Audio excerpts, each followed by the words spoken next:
ठंड का मौसम शुरू हो चुका था। पूनम की नई नई शादी हुई थी। बहू, ठंडी तो बहुत है आज। थोड़ी देर में सारे गांव वाले तुझे देखने आने वाले हैं। सबके लिए चाय नाश्ते का इंतजाम कर लेते हैं। सासू माँ, आप तो कांप रही हैं। आप आराम कीजिए, मैं सबके लिए चाय नाश्ता बना लूंगी। पूनम मिट्टी के चूल्हे में चाय और कुछ नाश्ता तैयार करने लगी। तभी अचानक बर्फबारी शुरू हो गई और गांव के बहुत सारे लोग उसके घर में इकट्ठा हो गए। आप लोग तो बहुत जल्दी आ गए। मुंह दिखाई की रस्म में तो अभी थोड़ा टाइम है। अरे भाई साहब, हम सब लोग गांव में टहल रहे थे, तभी अचानक बर्फबारी शुरू हो गई और हम आपके घर में घुस गए। कोई बात नहीं, अब आप लोग आ ही गए हैं तो बैठिए। पूनम चाय नाश्ता बना ही रही है, अभी उसे बुला कर लाता हूँ। माँ कहाँ चली गई? देखो सब लोग आ गए हैं। पूनम की सास रजाई के अंदर आराम कर रही थी, लेकिन नीरज की आवाज सुनकर वो उठ गई। क्या हुआ बेटा, लोग बहुत जल्दी आ गए क्या? अरे माँ, बाहर बहुत तेज बर्फबारी शुरू हो गई है। बर्फबारी से बचने के लिए कुछ लोग हमारे घर के अंदर आ गए। अब उन्हें भगा तो नहीं सकता ना। थोड़ी देर बाद पूनम सबके लिए चाय नाश्ता लेकर आई। सभी ने उसका चेहरा देखा और थोड़ा बहुत उपहार भी दिया।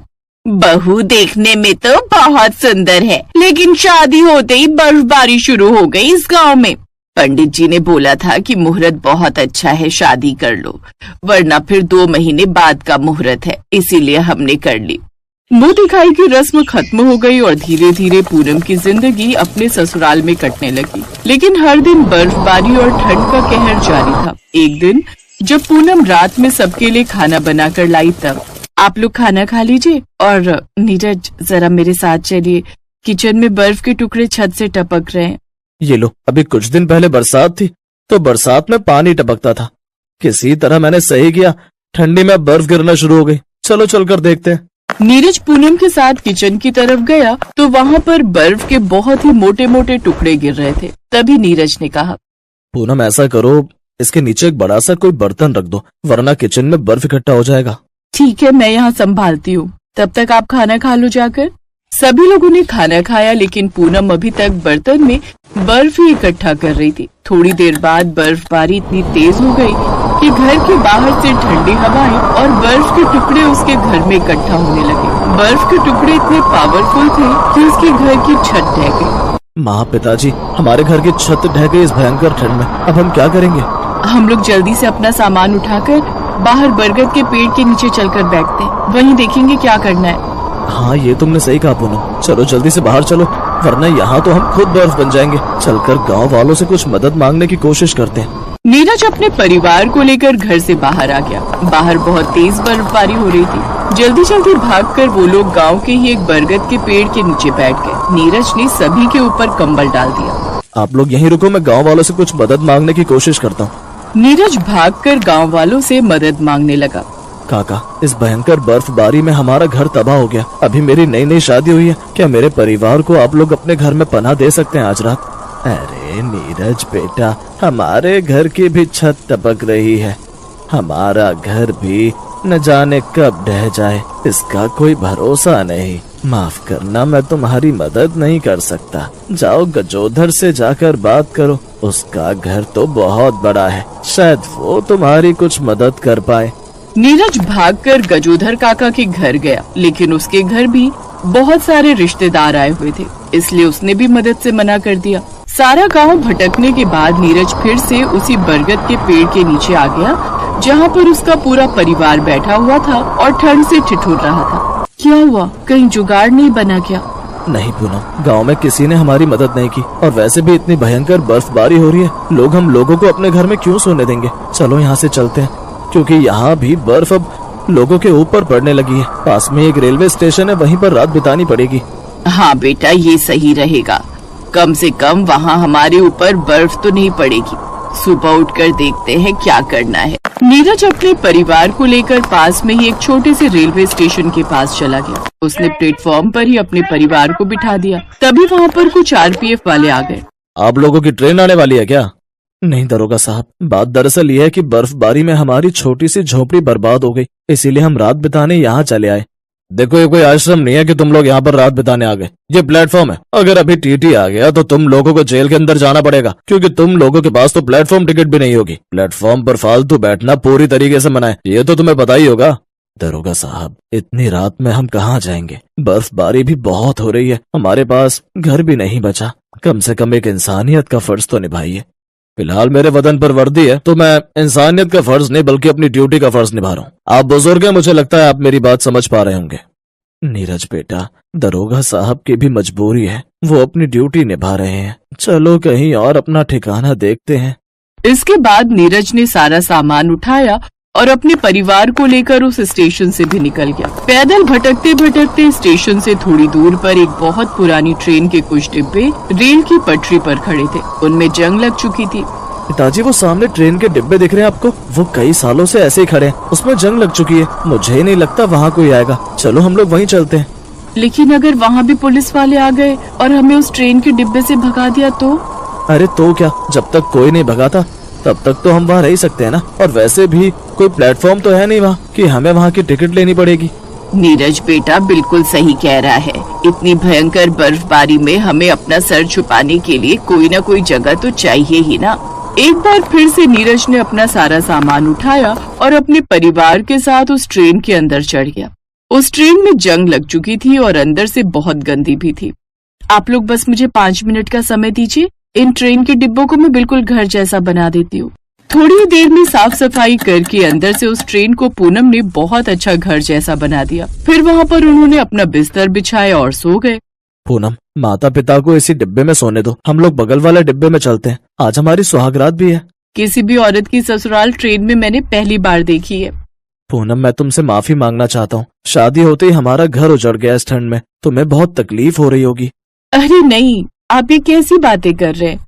बल्कि मुझे तो बहुत मजा आ रहा है। इस तरह की नई नई चीजें जिंदगी में होती रहनी चाहिए। उस ट्रेन के डिब्बे में ससुराल होना कितने मजे की बात है ना। नीरज और पूनम दूसरे डिब्बे में चले गए। जब वो लोग सोकर उठे तब तक उस डिब्बे में कोई नहीं आया था। आसपास जंगल था और बहुत सन्नाटा भी।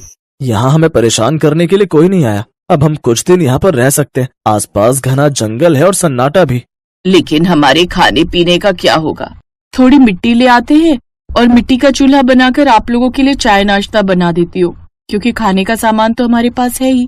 नीरज और पूनम बाहर जाकर मिट्टी ले आए और पूनम ने ट्रेन के डिब्बे के अंदर ही मिट्टी का चूल्हा बना दिया। उसके बाद उसने सभी लोगों के लिए चाय नाश्ता बनाया और सभी ने नाश्ता किया।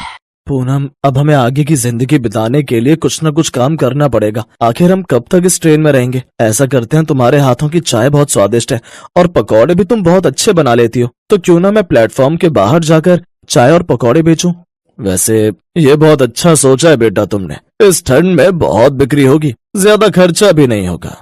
नीरज ने अगले ही दिन प्लेटफॉर्म के बाहर एक टपरी बना ली। वो टपरी उसने उसी जंगल की लकड़ियां काट कर बनाई थी। अब पूनम उस टपरी में चाय पकौड़े बनाती और नीरज उसे बेचता। ठंड का मौसम इतना ज्यादा था कि उसके चाय पकौड़े तुरंत बिक जाते थे। ऐसे ही धीरे धीरे उन लोगों ने पैसे इकट्ठे किए और अपना गांव वाला घर फिर से ठीक कर लिया। अब नीरज प्लेटफॉर्म पर चाय पकौड़े बेचने लगा और अपनी जिंदगी खुशी खुशी जीने लगा। सुखिया ट्रेनों में चने बेचता था। ए चना खा लो, चना ये खट्टा मीठा चना है साहब। चना खाओगे क्या? ऐसे ही सुखिया का घर चलता था, लेकिन उसका घर तो सेठ के पास गिरवी था। एक दिन सुखिया लास्ट ट्रेन में चने बेचकर घर गया और देखा वहाँ पहले से ही सेठ उसका इंतजार कर रहे थे। आइए आइए सुखिया जी, आइए, आप ही का इंतजार कर रहा था। सेठ, क्या बात है सेठ, इतनी रात को मेरे घर पे? आपका घर? ओहो हो, ये आपका घर है क्या? होगा, लेकिन कुछ ही दिनों में ये घर तो मेरा होने वाला है। तूने मुझे आज इंतजार करवाया, हाँ? बहुत बड़ा आदमी बन गया है तू। क्षमा कर दीजिए सेठ, मुझसे गलती हो गई। आज पैसा लौटाने का आखिरी दिन था ना? है? मेरे पैसे कहाँ हैं? दे मेरे पैसे, निकाल। पैसों का इंतजाम नहीं हो पाया सेठ। तो फिर घर से निकल, चल अभी निकल, चल। अभी मैं बीवी बच्चे लेकर कहाँ जाऊंगा सेठ, थोड़ी तो दया कीजिए। चल ठीक है, तुझे 2 दिन की मोहलत और दी। 2 दिन के अंदर मुझे पैसे नहीं मिले ना तो ये घर मेरा, समझा? धमकी देकर सेठ चला गया। सुखिया घर के अंदर घुसा। वहाँ उसकी बीवी सरला और 2 छोटी छोटी बेटियां चुन्नी और मुन्नी डर के मारे कांप रही थी। क्या हुआ? सेठ ने क्या कहा? वो हमें घर से निकाल देंगे क्या? सेठ ने 2 दिन की मोहलत दी है, लेकिन 2 दिन में पैसों का इंतजाम कैसे करूंगा? मेरी वजह से आज आपको इतनी तकलीफ उठानी पड़ रही है। नहीं नहीं, ऐसा मत बोलो सरला, तुम्हारी तबीयत खराब थी, मैं और क्या करता। अपनी दूसरी बेटी को जन्म देने के बाद सरला की तबीयत खराब हो गई थी। उसे अस्पताल में भर्ती करवाना पड़ा था। उसी वजह से सुखिया को सेठ से पैसा उधार लेना पड़ा। उसके बदले सुखिया को उसका घर सेठ के पास गिरवी रखना पड़ा और उसके बाद वो अभी तक पैसा चुका नहीं पाया। ये सब सोचते सोचते पूरी रात सुखिया सो नहीं पाया। अगले दिन वो चना बेचने के लिए स्टेशन पर चला गया और ट्रेन में चना बेचने लगा। चना ले लो, चना खट्टा मीठा चना ले लो साहब। लेकिन 2 दिन में चना बेचकर उसे बहुत ज्यादा पैसे तो नहीं मिलने वाले थे। ट्रेन में चना बेचते हुए उसने देखा कि एक आदमी का बटुआ उसकी जेब से थोड़ा सा निकला हुआ है। बटुए में पैसे बहुत हैं। वो देखकर सुखिया अपने आप को संभाल नहीं पाया। उसने बटुआ चुरा लिया, लेकिन उस आदमी को ये पता लग गया। अरे चोर चोर, अरे मेरा बटुआ मार लिया, पकड़ो से पकड़ो से। उस आदमी ने सुखिया को पकड़ लिया और उसे ट्रेन से स्टेशन पर खींचकर उतार दिया। माफ कर दीजिए मालिक, माफ कर दीजिए, हम स्वभाव से चोर नहीं है, हम गरीब है मालिक। गरीब है तो क्या हुआ, चोरी करेगा। ये ले। उस आदमी ने सुखिया को बहुत मारा और उसे स्टेशन मास्टर के पास ले गया। सर, इस चना बेचने वाले ने मेरा बटुआ चुराने की कोशिश की, आप कुछ कीजिए इसका। स्टेशन मास्टर ने कहा। सुखिया, ये क्या सुन रहा हूँ, तुमने चोरी की? माफ कर दीजिए साहब, मुझसे गलती हो गई। नहीं सुखिया, चोरी की माफी नहीं मिल सकती, सजा तो भुगतनी ही होगी। आज के बाद तुम इस स्टेशन पर कुछ नहीं बेच सकोगे। माफ कर दीजिए साहब, मुझसे गलती हो गई। नहीं सुखिया, चोरी की माफी नहीं मिल सकती, सजा तो भुगतनी ही होगी। आज के बाद तुम इस स्टेशन पर कुछ नहीं बेच सकोगे।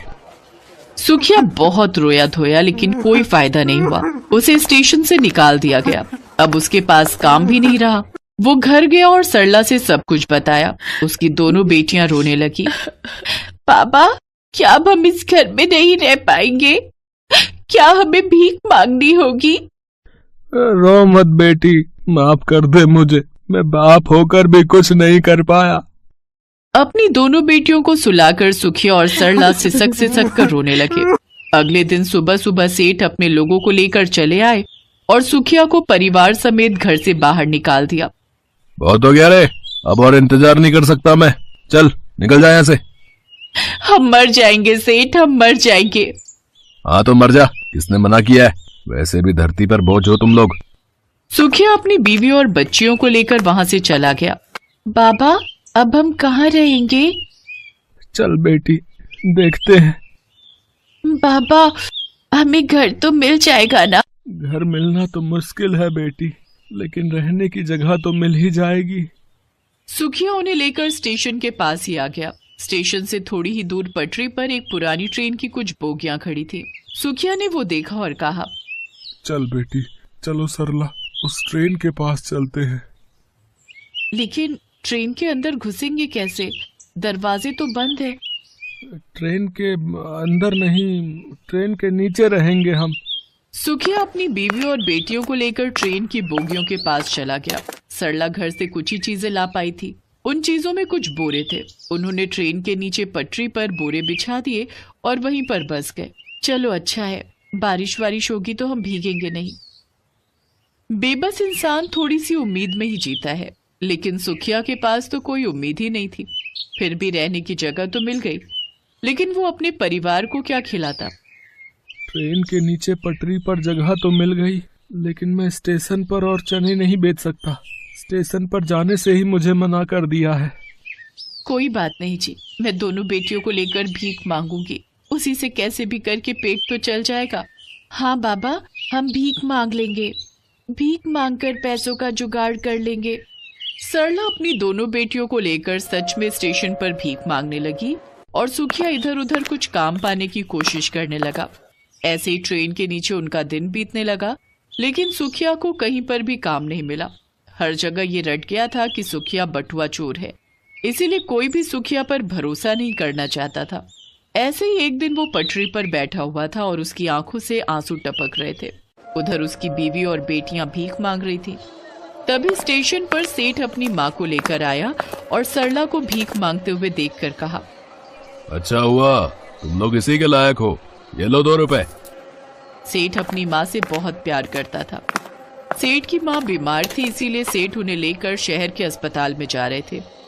इसीलिए वो स्टेशन पर आए थे, लेकिन अचानक से उनकी माँ का पैर फिसल गया और वो पटरी पर गिर पड़ी और उसी पटरी पर एक ट्रेन आ रही थी। माँ, माँ, अरे अरे क्या हुआ आपको माँ? सेठ भी खुद पटरी पर उतरने से डर रहे थे। ट्रेन बहुत पास आ गई थी। सभी ने आंख बंद कर ली, लेकिन तभी सुखिया दौड़ते हुए आया और सेठ की माँ को पकड़कर प्लेटफॉर्म पर उठा दिया, लेकिन खुद पटरी से हटने से पहले ट्रेन ने उसे धक्का मार दिया। सुखिया का नसीब अच्छा था कि उसका सिर्फ दाहिना पैर ही टूटा, वो जान से नहीं मरा। और ये देखकर सेठ की आंखों में आंसू आ गए। सुखिया, तूने अपनी जान की बाजी लगाकर मेरी माँ को बचाया। मैंने तेरे साथ कितना बुरा किया रे, लेकिन तू तो अच्छा आदमी निकला। उन्होंने अपने पैसों से सुखिया का ट्रीटमेंट करवाया और उसे घर भी वापस दे दिया। साथ में उसे जमीन जायदाद और अपनी कंपनी में काम भी दे दिया। इस तरह सुखिया की जिंदगी बदल गई। इसीलिए कहते हैं कि बुराई को सिर्फ अच्छाई ही मिटा सकती है।